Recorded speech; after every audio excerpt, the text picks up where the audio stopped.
Hola a todos. Bienvenidos a ¿Sabes quién es? El canal donde desentrañamos los secretos de los personajes más fascinantes de la historia. Soy Natalia, y hoy vamos a hablar de una figura que, si no la conoces, deberías. Una persona cuyo ingenio ha mantenido a millones de lectores en vilo. En el mundo de las letras, hay figuras que han dejado una huella tan grande que podrías perderte en ella. Hablamos de personas cuya imaginación nos ha llevado por laberintos de intriga y misterio. Pero espera un momento. ¿Quién es la mente maestra detrás de los crímenes más ingeniosos de la literatura? Nuestra protagonista de hoy nació en una pequeña ciudad inglesa. De niña ya era una devoradora de libros y su imaginación era tan grande que podía transformar una simple tarde de té en una gran aventura. ¿Tienes alguna idea de quién estamos hablando? Bueno, aún no te lo diremos. En su juventud, esta increíble mujer viajó muchísimo. Durante la Primera Guerra Mundial, trabajó como enfermera voluntaria, atendiendo a soldados heridos y rodeada de caos. Y aún así, encontró tiempo para escribir su primera novela. Imagina estar en medio de una sala de hospital, con todo el ajetreo de la guerra. Y en lugar de colapsar, ella se las ingenió para crear un personaje que cambiaría la historia de la literatura. Hablamos de multitasking. Fue en esa época cuando nació su personaje más famoso. Un detective con un bigote tan peculiar que debería tener su propio club de fans. Una cabeza que parece un huevo perfectamente pulido y un acento francés inconfundible. ¿Ya sabes de quién estamos hablando? Pero su vida no estuvo exenta de misterios. En una época afectada por una etapa de depresión, desapareció sin dejar rastro. Se inició una búsqueda masiva y hasta la prensa comenzó a especular. Algunos decían que había sido secuestrada, otros que había huido. Finalmente fue encontrada en un hotel usando un nombre falso. ¿La razón? Aún es un misterio. ¿Era parte de un elaborado truco publicitario? ¿O simplemente necesitaba un descanso? Así que, mientras todos especulamos, una cosa es segura. Nuestra protagonista sabía cómo mantener a todos en vilo, tanto dentro como fuera de sus libros. Nuestra protagonista es una escritora y dramaturga que se especializó en el género policial. Hablamos de una verdadera as de escribir misterio. Escribió a lo largo de su vida más de 80 novelas de género policíaco, 150 cuentos, cerca de 20 obras teatrales y, sorprendentemente, 6 novelas románticas bajo un seudónimo, Mary Westmacott. Sí, tenía un alter ego y logró mantenerlo en secreto durante casi 20 años. Eso sí que es ser multifacética. Además de ser una asombrosa autora teatral con obras como La ratonera y Testigo de cargo, sus historias han sido traducidas a más de 100 idiomas. Sí, has oído bien, más de 100 idiomas. Sus libros están en la lista de los más vendidos de todos los tiempos. Es como la Beyoncé de la literatura.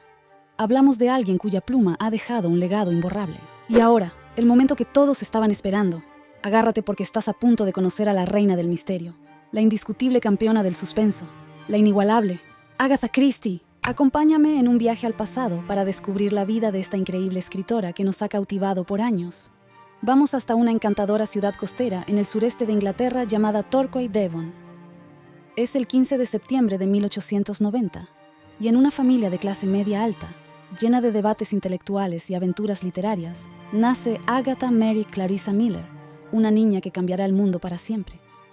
Su madre, de origen irlandés, y su padre, nacido en Estados Unidos, le dieron una infancia feliz junto a sus 2 hermanos. Imaginen a esta pequeña, correteando por la casa sin saber que su mente brillante y curiosa algún día nos llevaría a resolver los misterios más intrigantes de la literatura. Agatha creció en una casa victoriana llena de libros, música y, por supuesto, toneladas de imaginación. Su madre, Clara, era una firme defensora de la educación en casa y fomentó la creatividad de su hija desde muy temprana edad. Clara tenía una regla bastante peculiar: no enseñar a leer a Agatha hasta que tuviera 8 años para preservar la salud de sus ojos. Imagina la paciencia que eso requiere. Pero Agatha, con su curiosidad insaciable, no podía esperar tanto. Aunque no asistió al colegio hasta los 13 años, ya a los 4 se había sumergido en los libros de sus hermanos mayores, Margaret y Monty. Y sí, a esa edad ya sabía leer. Toda una prodigio. Cuando su padre finalmente le permitió el acceso a la biblioteca, fue como abrir una caja de tesoros. Agatha se maravilló con las obras de Oscar Wilde, Julio Verne y otros autores fascinantes. Imagina a esta pequeña genio devorando historias y alimentando una imaginación que daría vida a los más intrigantes misterios literarios. Agatha era una niña curiosa y aventurera, siempre en busca de nuevas historias y misterios. Le encantaba explorar los jardines y bosques cercanos a su casa, donde inventaba historias sobre criaturas mágicas y mundos lejanos. Su imaginación no conocía límites. A menudo, sus juegos se convertían en pequeños actos teatrales en los que ella misma interpretaba todos los personajes. Sí, todos los personajes. Desde princesas valientes hasta dragones feroces, Agatha ya era toda una artista desde pequeña, toda una diva en miniatura. Su madre, Clara Boehmer, era toda una visionaria para su época. Le dio a Agatha una libertad que pocas niñas tenían en esos años y la educó de una manera completamente diferente. Clara creía firmemente que sus hijas debían tener acceso a las mismas experiencias que su hijo Monty. Nada de quedarse atrás. Animaba a Agatha y a sus hermanas a realizar todo tipo de actividades emocionantes, desde navegar en barco hasta subirse a un avión, y estamos hablando de los primeros tiempos de la aviación. Clara quería que sus hijas vivieran grandes aventuras y desarrollaran una mente abierta y curiosa. Todo un ejemplo de crianza audaz y pionera. Pero la vida de Agatha no siempre fue un cuento de hadas. A los 11 años sufrió una gran pérdida, la muerte de su padre. En una de sus autobiografías, Agatha mencionó que su infancia terminó ese día. Su padre falleció repentinamente, dejando a la familia en la ruina por sus problemas con el juego. Su madre, Clara, abrumada por las deudas, tomó una decisión audaz: alquilar la casa familiar en verano y llevar a sus hijos a Egipto. Sí, Egipto. Imaginen el contraste. Pasar de la tranquila Devon a las tierras de faraones y pirámides. Fue durante esta época que Agatha comenzó a escribir sus propias historias. Los cuentos y poemas que escribió en su adolescencia ya mostraban su talento innato para la narrativa. Incluso en medio de las dunas y el calor, su imaginación no tenía límites. Poco después, comenzó a estudiar en la escuela local, donde continuó desarrollando su amor por la escritura. ¿Quién diría que esas primeras historias escritas en un entorno tan exótico serían el preludio de una carrera literaria espectacular? A los 16 años, Agatha decide emprender una nueva aventura. Se marcha a París para estudiar música y canto. Pero hay un pequeño problema. Agatha descubre que su gran timidez le impide salir al escenario. Imagina los nervios. En lugar de conquistar los escenarios de París con su voz, la joven Agatha se da cuenta de que ser una diva de la ópera no es tan sencillo como parecía. ¡Qué giro de trama! Así que, aunque no llegó a ser la próxima gran estrella de la ópera, esta experiencia en París no fue en vano. ¿Quién necesita un escenario cuando tienes una pluma y una imaginación sin límites? Los inicios en la literatura. A sus 20 años, Christie decide pasar un tiempo en El Cairo para cuidar de su madre, quien se beneficiaba enormemente del clima de la ciudad debido a sus problemas de salud. Aunque su experiencia en Egipto no fue particularmente impactante, sin embargo, este país exótico plantó una semilla en su imaginación. Los mercados bulliciosos, los misterios del Nilo y la rica historia antigua comenzarían a alimentar su creatividad. Christie no lo sabía aún, pero en años venideros, Egipto se convertiría en una fuente de inspiración increíble para sus historias. Al regresar a Inglaterra, Agatha empieza a adentrarse en el mundo de la literatura, redactando sus primeras obras. Aunque disfrutaba de escribir, no lo veía como su verdadera vocación. Para ella, era más un pasatiempo, como quien pinta por hobby.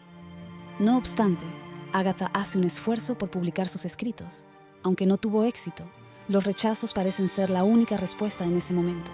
Pero mientras lidia con los desafíos literarios, su vida amorosa da un giro emocionante. En un elegante baile, Agatha conoce a su primer amor, el apuesto aviador de la Real Fuerza Aérea, Archibald Christie, un verdadero galán de la época. Ambos se enamoran perdidamente, pero justo cuando todo parece perfecto, la Primera Guerra Mundial estalla y Archibald debe marchar al frente. 3 meses después de su reencuentro, Archibald regresa de permiso y le pide matrimonio a Agatha. Y ella, encantada, acepta de inmediato. La boda, sin embargo, no es exactamente romántica.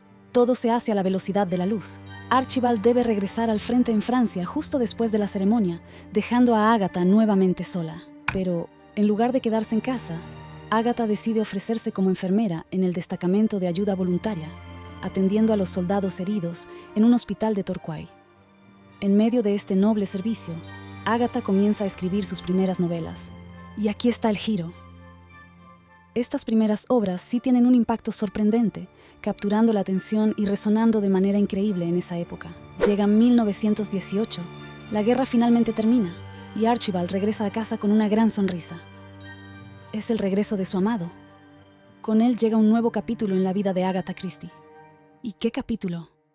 El matrimonio de los Christie se sella con la llegada de su única hija, Rosalind, una pequeña estrella en el horizonte de su vida. Con la familia reunida, los Christie deciden mudarse a Londres, la ciudad de la moda, el teatro y, por supuesto, la literatura. Ahora, imaginen a Agatha de 28 años, Archibald y la pequeña Rosalind en su nueva casa en Londres, sumergiéndose en la bulliciosa vida de la ciudad. Estamos en 1920 y Agatha está lista para hacer su gran entrada en el mundo literario. Su primera novela, El misterioso caso de Styles, finalmente ve la luz después de ser rechazada por nada menos que 6 editoriales. Una auténtica batalla. A pesar de que el libro no la hizo ganar mucho dinero en ese momento, hoy en día se considera una obra maestra del género. Con el inicio de su carrera como escritora, llegan nuevos éxitos, y los lectores se enamoran de sus personajes icónicos, el astuto Hércules Poirot y la sagaz Miss Marple. Pero Agatha no solo está ganando fama, también empieza a disfrutar de sus primeros ingresos. Y aquí viene el toque divertido. Agatha, que siempre ha tenido una pasión por los coches, decide darse un capricho y compra un magnífico automóvil. Imagina a la reina del misterio al volante de su flamante coche, conduciendo por las calles con una sonrisa triunfante. Es el año 1926 y no comienza de la mejor manera para Agatha Christie. La primavera trae la dolorosa pérdida de su madre y el verano trae otra noticia dolorosa. Su esposo le confiesa que se ha enamorado de su secretaria y le pide el divorcio. El drama se desata. En un giro digno de sus novelas, Agatha desaparece de la noche a la mañana. Su coche es encontrado abandonado en un paraje solitario. Y de repente, se desata un escándalo de proporciones casi mundiales. El ministro del Interior, figuras prominentes y el público en general se lanzan a una búsqueda frenética, especulando incluso que ha sido asesinada como uno de los personajes de sus propios libros. Pero la trama se enreda aún más. Después de 11 días de misterio y búsqueda, Agatha es encontrada en un pequeño hotel, donde se había registrado bajo el apellido de la amante de su marido. Aparentemente, Agatha no recordaba nada y no sabía cómo había llegado allí. Un episodio de amnesia digno de uno de sus propios giros de trama. Sin embargo, Agatha nunca volvió a hablar de este periodo nebuloso de su vida. Algunos dicen que fue un astuto movimiento para dejar a su exesposo en el centro de la tormenta mediática, mientras otros simplemente lo ven como un enigma que nunca dejará de fascinar. Un verdadero capítulo de suspense en la vida real. Han pasado 5 años y Agatha está lista para una nueva aventura. Se embarca en un viaje al fascinante Mesopotamia, hoy conocido como Irak, abordando el famoso Orient Express. En medio de esta travesía épica, Agatha encuentra el amor nuevamente, y de una manera bastante inesperada. Conoce al joven arqueólogo Max Mallowan, que con sus 25 años es todo un encanto. Agatha acaba de cumplir 40, pero el corazón no conoce de edades, y ella decide seguirlo. A pesar de las advertencias de amigos y familiares, que la alertan sobre la diferencia de edad y la inexperiencia de Max, Agatha escucha a su corazón y se casa con el joven arqueólogo ese mismo año. Un romance digno de cuento. Después de la boda, Agatha y Max se embarcan en una serie de aventuras juntos. Aunque Agatha tenía un miedo declarado a volar y una aversión a los viajes en tren, parece que los desafíos solo añaden sazón a su vida. Y aunque los viajes no eran su favorito, los trenes y aviones terminan siendo protagonistas en muchas de sus novelas. Christie se fascina con la arqueología y acompaña a su esposo en sus excavaciones en el Medio Oriente. Incluso llega a usar polvo facial para limpiar delicados artefactos antiguos. La pasión por el misterio y la historia se mezcla perfectamente en su vida y sus escritos, y así, esta unión, llena de aventuras, misterio y un toque de arqueología, perdurará hasta el fallecimiento de Agatha. Y así dejamos a Agatha Christie, quien, con su talento y determinación, empezó a dejar una huella indeleble en el mundo de la literatura. Pero, como en cualquier buen misterio, nuestra historia no termina aquí. No te pierdas la segunda parte de esta fascinante historia. Suscríbete a nuestro canal y activa la campanita para ser el primero en enterarte cuando subamos el próximo episodio.